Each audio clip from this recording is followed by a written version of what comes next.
People of Ghana, it's a Nigerian great pleasure bringing you political news in our channel, Ghanatube. Here is the recent happenings in Ghana. Please switch. Health system all over the world, and financing is a very critical one. And that is why I stand to use the manifesto of the NDC in page 108.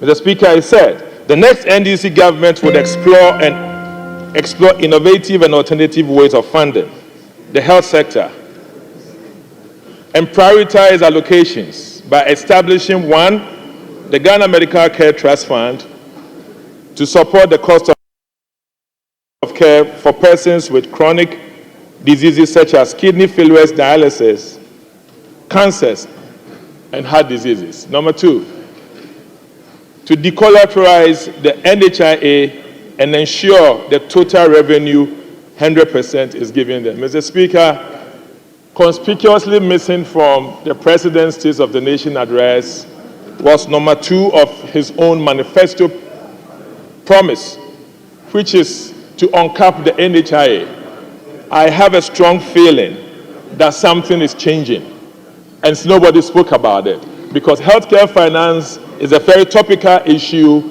and for him not to have mentioned number 2, but touch base on number 1, I'm looking forward to a certain inconsistency, and somebody is trying to play smart or act smart, and definitely eyes are watching. Now, Mr. Speaker, I go back to the item 1 on their manifesto, which is establishing the Ghana Medical Care Trust Fund to support the cost of care for persons with chronic diseases such as kidney failure, into bracket dialysis, cancers, and heart diseases.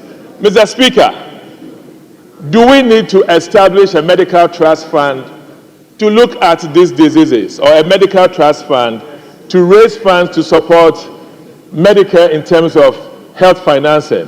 Mr. Speaker, listening to the President, his emphasis was non-communicable diseases. Mr. Speaker, may I say and put on record that the vote on account or the expenditure in advance of appropriation that was done in this House took care a budget of 57 million that will take care of all dialysis patients in this country. Now, the estimated cost of care was between 20 to 57, but the minister provided an upper ceiling, and that was because the pricing unit of NHIA has made recommendations in September, and it was approved by the board. And so, if you are going to establish a trust to be able to finance dialysis, which has been provided for already, I stand to say that this is an error, and this resetting is dangerous and cannot be tolerated and cannot be done. Mr. Speaker, may I go also to say that it's provided for heart diseases. Heart diseases are already indicated in the budget, in the NHIA benefit package. And therefore, I don't get why there must be a need for a Ghana Medical Trust Fund, and which is already being financed. In terms of cancer, Mr. Speaker, breast cancers has been included. In those days when they were in government, there was none. Whether the resetting will mean they will take it off, I don't know. But breast cancers is being taken care of. Cervical cancers is being taken care of. Mr. Speaker, all the 4 leading causes of death of cancer for children has been taken care of. I don't know what this medical trust will do, because it's already in the package. Mr. Speaker, may I go to Agenda 111? The President said 3 of them, is it 1 or 3 is operational? Mr. Speaker, in terms, none is operational. Mr. Speaker, for all those not operational, they need staff to be posted. The responsibility of posting of staff is not with us. It is with you. You have to post staff there and get it operational. Mr. Speaker, between Swami to Bole Bamboy, those days when the former president was there was only a micro or a mini clinic that was in Bole. Mr. Speaker, on that stretch from Swami to Efejakwabere, Offenso, Wenchi, Bole, Wa, there was only a micro clinic. By virtue of the Agenda 111, there is a project ongoing in Swami, in Efejakwabere South, in Efejakwabere North, in Offenso South, in Offenso North, in Techiman, in Wenchi, and even in Bole Bamboy. Mr. Speaker, we are talking about financing. 400 million has gone into it. Yes, 400 million of dedicated financing from ABFA. ABFA. But you are saying that the private sector should take care of that.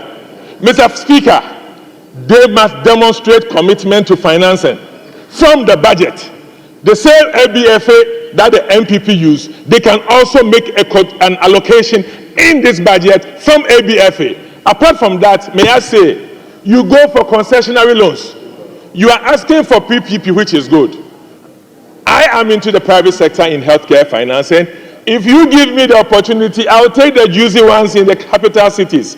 What will happen to the rural folks who need healthcare the most? That is what I'm talking about. Mr. Speaker, there is no option than the NDC government, led by His Excellency John Dramani Mahama, to make some provision in this budget from ABFA to continue Agenda 111. Mr. Speaker, Agenda 111 or Onuado Healthcare, as in the budget page, as in the NDC manifesto, page 104, is no substitution for Agenda 111.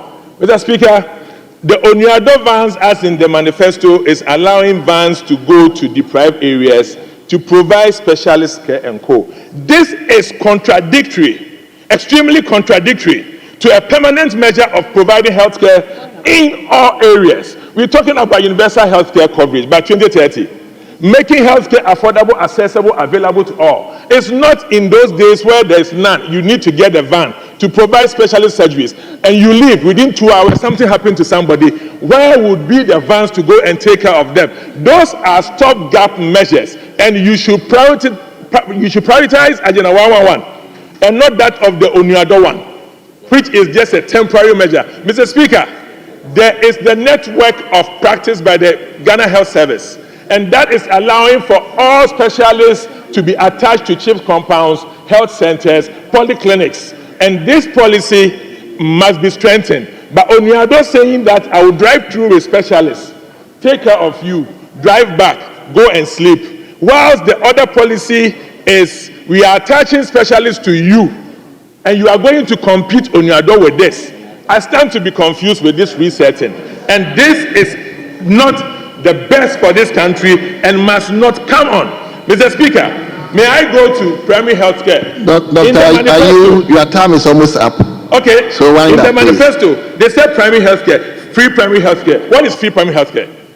NHIA is already financing and taking things for free. So if it is free, on cap, if you on cap, just like the MPP manifesto for free consultation, we stated we will on cap and we will make sure nobody pays any premium. Those informal sector will not pay. That is free. So if you are saying free, what does it mean? People are doing co-payment. If you want to eradicate co-payment, then provide the full funds of on-cap funds to them, and there will be no co-payment, and that is free. Otherwise, are you providing free meals at OPD? Are you providing transportation at OPD? What is free? There is no, it is tautology. Already the NHIA is looking at erasing financial barrier. You are also saying free. Thank you. What is the meaning of this? Thank you. Mr. Speaker, I thank you for the opportunity. Thank you, my brother.